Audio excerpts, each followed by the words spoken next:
जैसा कि आपको पता है कि हरियाणा में स्पेशल इंटेंसिव रिवीजन है।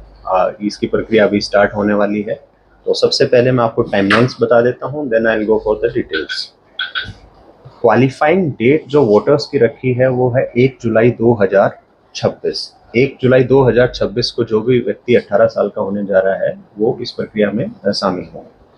सबसे पहले प्रिपरेटरी फेज है, जिसमें कि ट्रेनिंग है, printing of the innovation forms है।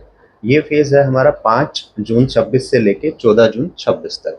इसमें ट्रेनिंग में डिफरेंट डिफरेंट जो हमारे इसमें कंपोनेंट्स हैं और जो हमारे पार्टिसिपेंट्स हैं, बीएलओ हो गए, ईआरओज हो गए, बीएलएज हो गए, इन सब की एक ट्रेनिंग करवाई जाएगी, जो कि इलेक्शन कमीशन की जो डायरेक्शंस एंड इंस्ट्रक्शंस हैं उसके बारे में बताया जाएगा। और ये चीज़ लोगों तक बिल्कुल क्लियर रहे कि आपको इस पूरी प्रक्रिया में क्या करना है। तो इसके लिए पहले सबसे पहले ट्रेनिंग का फेज हमारा होगा। उसके बाद में ट्रेनिंग के बाद में हमारा जो मैपिंग का काम हुआ है 2002 के हमारे इलेक्टोरल रोल से, वो लगभग 35% के आसपास है गुड़गांव जिले में। उसके जो इन्यूमरेशन फॉर्म्स हैं वो सिर्फ फॉर्म प्रिंट करके हमारी तरफ से BLO house to house visit करेंगे, घर में जाएंगे, इन्यूमरेशन फॉर्म लेके जाएंगे and they will update the photographs, नया फोटो लेंगे उनका और उस पर सिग्नेचर करवा के फॉर्म उनका ले लेंगे। तो इस वाले फेज में एडिशनली उनको कुछ भी नहीं करना है।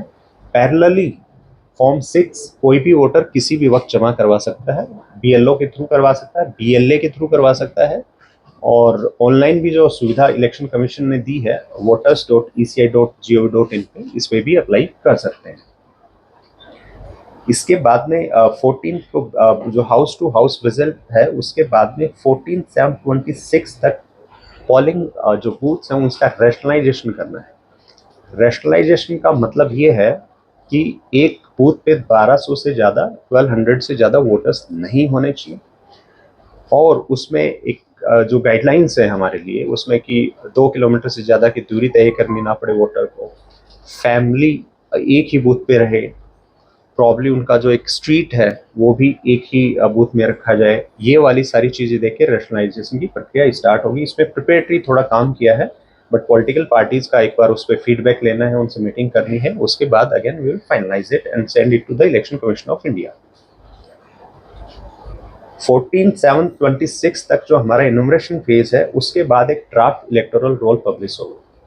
ड्राफ्ट इलेक्टोरल रोल्स जो पब्लिश होगा वो हमारे यहाँ पे जो भी पब्लिक प्लेसेस हैं, ऑफिसेस हैं, गवर्नमेंट ऑफिसेस, उन पे पब्लिश किया जाएगा। एज वेल एज डिस्ट्रिक्ट की एडमिनिस्ट्रेशन की जो वेबसाइट है उस पर पब्लिश किया जाएगा। सीओ हरियाणा की वेबसाइट पे भी पब्लिश किया जाएगा। इस ड्राफ्ट इलेक्टोरल रोल में वोटर्स हैं अपना नाम चेक कर सकते हैं कि नहीं है। It means your name is included. और ड्राफ्ट इलेक्टोरल रोल में अगर नाम इंक्लूडेड है but again somebody had toward some objection कि नाम गलत इंक्लूड हो गया, तो वो भी उस पर अपना ऑब्जेक्शन फाइल कर सकते हैं। जिसका नाम पब्लिश नहीं हुआ है उस इलेक्टोरल रोल में, उनको ईआरओस के द्वारा नोटिस दिए जाएंगे। नोटिस देने के बाद में वो अपना, depending about the date of the birth, उसके हिसाब से उनको अपना डॉक्यूमेंट सबमिट करवाना पड़ेगा अलॉन्ग विद द फॉर्म। तो उसकी जो डेट्स हैं, डेट ऑफ बर्थ है, वो मैं आपको एक बार बता देता हूँ कि क्वालिफाइंग डेट जो है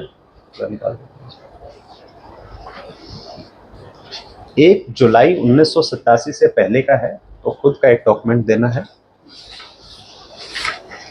इसमें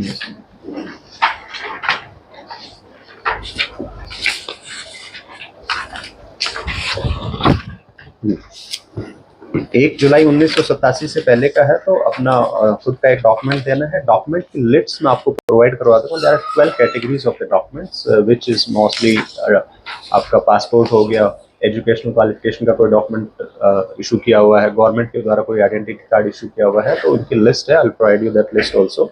उस लिस्ट में से कोई भी एक डॉक्यूमेंट उनको देना है। If born in India between 1 July 1987 and 2/12/2004, तो इसमें आपको अपना स्वयं का कोई डॉक्यूमेंट देना है among the list which is prescribe by the Election Commission of India, और एक अपने किसी भी एक पेरेंट का। थर्ड सिचुएशन इज कि 2/12/2004 के बाद का अगर आपका जन्म है तो उसमें आपके खुद का एक डॉक्यूमेंट देना है और दोनों पेरेंट्स के एक डॉक्यूमेंट देना है। ये सबमिट करवाने के बाद आपका ये उसमें क्लेम एंड ऑब्जेक्शन वाला जो फेज़ है हमारा, उसमें आप ये सबमिट करवा सकते हैं। और उसके बाद में जो फाइनल जो पब्लिकेशन होगा, EROs के द्वारा इस पर एक डिसीजन लिया जाएगा, जो भी आप डॉक्यूमेंट सबमिट कराते हैं with regard to the inclusion and exclusion, उस पर एक डिसीजन लिया जाएगा। उसके बाद में जो क्लेम्स एंड ऑब्जेक्शन का जो फेज़ है वो 21 जुलाई 2026 से 18/9/2026 तक चलता रहेगा। तो जिसका भी नाम नहीं आया है वो अपना इसी दौरान अपना सबसे पहला जो अथॉरिटी है जिसके पास आप अपना क्लेम ऑब्जेक्शन फाइल करेंगे वो ERO है आपके। तो ये विधानसभा लेवल पे तो हमारे यहाँ पे आपके चारों के चारों SDM हैं जो कि ERO हैं, आप उनके पास अपना क्लेम सबमिट करा सकते हैं। अगर आप उससे सहमत नहीं हैं, उनके डिसीजन से सहमत नहीं हैं, तो डिस्ट्रिक्ट इलेक्शन ऑफिसर के पास अपील आएगी, उस पर आप अपना उस डिसीजन के अगेंस्ट अपना अपील कर सकते हैं। एंड देन फाइनली अगर आप डिस्ट्रिक्ट इलेक्शन ऑफिसर के भी डिसीजन से सहमत नहीं है तो चीफ इलेक्टोरल ऑफिसर के पास ये अपील जाएगी। हाउस टू हाउस जो हमारा वेरिफिकेशन होना है, इस दौरान BLO 3 बार, एटलीस्ट 3 बार उस व्यक्ति के घर जाएंगे, अटेम्प्ट करेंगे उनसे रीच आउट करने की, वोटर्स को, और उनको अपना फॉर्म कलेक्ट करने की। अलॉन्ग विद BLOs की विजिट में इलेक्शन कमीशन की डायरेक्शन ये भी है कि फॉर्म 6 जो कि एक नया वोटर ऐड करने के लिए यूज़ किया जाता है, वो साथ लेके जाएंगे। जिस भी वोटर को जरूरत है उनको सप्लाई करेंगे। BLA जो पॉलिटिकल पार्टी, BLA 2 स्पेशली जो बूथ लेवल पे अपॉइंट होंगे, वो वोटर्स को हेल्प करेंगे इसमें। डॉक्यूमेंट्स कहाँ सबमिट करवाने, फॉर्म कहाँ सबमिट करवाने हैं, इसके लिए हमने पॉलिटिकल पार्टीज़ की ऑलरेडी 2 मैंने मीटिंग कंडक्ट की है उनके साथ। उन्होंने पूरा सहयोग देने के लिए इसमें मुझे कहा गया है, उन्होंने कहा है, आश्वस्त किया है। उसके बाद में वोटर्स का बेसिकली फैसिलिटेशन करने का हमारा काम है BLOs के द्वारा और BLA 2 के द्वारा। मुख्य उद्देश्य यही है कि एक भी वोटर ऐसा ना रहे जो कि एलिजिबल वोटर है और ड्राफ्ट और हमारा फाइनल रोल से वंचित रह जाए, और एक भी वोटर, एक भी व्यक्ति ऐसा ना हो जो कि क्वालिफाइड नहीं है और वो इलेक्टोरल रोल में आ जाए। इट कुड बी वो शिफ्ट हो गया है, मे बी डिसीज्ड है, ये भी वजह हो सकती है कि वो दूसरी जगह शिफ्ट हो गए, तो उनको हम यहाँ से अपने रोल से इसको हटाएंगे। पोलिंग बूथ का मैं आपको बता देता हूँ, एग्जिस्टिंग हमारे 1504 बूथ है चारों विधानसभाओं में। अभी तक जो प्रिपरेटरी हमने एक्सरसाइज की है उसमें से 251 नए बूथ हमने ऐड किए हैं, और स्पेशल फोकस रखा है जो group housing society, high rising society है, उनमें इंडिविजुअल बूथ्स बनाने की। तो 251 बनाने के बाद टेंटेटिवली हमारी जो अभी की प्रिपरेशन है वो 1755 बूथ बनने जा रहे हैं।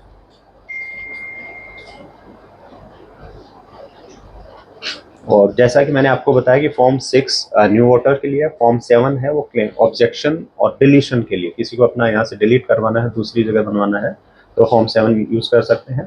फॉर्म 8 इज़ फॉर करेक्शंस, कि कोई भी आपको लगता है नाम की स्पेलिंग सही नहीं है, एड्रेस सही नहीं है, पिताजी का नाम सही नहीं है, डेट ऑफ बर्थ सही नहीं है, उनको सबको चेंज करवाने के लिए आप फॉर्म 8 को यूज़ करेंगे। और ये फॉर्म्स ऑफलाइन, मैं फॉर्म की बात कर रहा हूँ कि ऑनलाइन भी अवेलेबल है तीनों फैसिलिटी voters.eci.gov.in पे।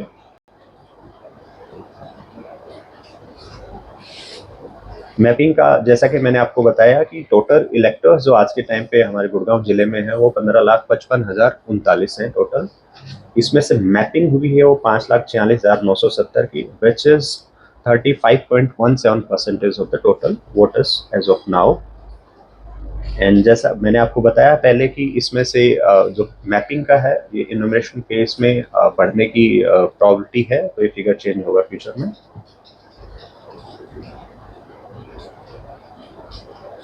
अंत में मैं एक अपील आपके थ्रू करना चाहूँगा कि जो भी अगर BLO उनको आइडेंटिटी कार्ड हमारी तरफ से हम देंगे, हाउस टू हाउस विजिट होती है तो उसमें कोऑपरेट करें उनसे। BLOs को भी हमने पूरी तरह से ट्रेनिंग करवा के FAQs उनको हम बताएंगे कि जो भी अगर कोई वोटर का, कोई भी किसी भी सिटीजन का कोई डाउट है उनको फैसिलिटेट करने में, तो वो भी उनको वो करेंगे। बट ड्यूरिंग द विजिट आप उनको सहयोग करें। तो हमारी कोशिश यही रहनी चाहिए कि किसी का भी व्यक्ति का नाम बेवजह हमारे वोटर इलेक्टोरल रोल से निकले नहीं। अपनी डिटेल्स हैं फॉर्म्स में भरें, उस टाइम पे भी चेक करें, और ड्राफ्ट रोल में भी एक बार पब्लिश हो गया उसमें अपनी डिटेल्स ज़रूर चेक कर लें, अपने नाम की स्पेलिंग सही है, सारी चीज़ें सही हैं। अगर उसमें सही नहीं है तो वो भी ठीक करवाने का आप क्लेम्स डाल के ठीक करवा सकते हैं।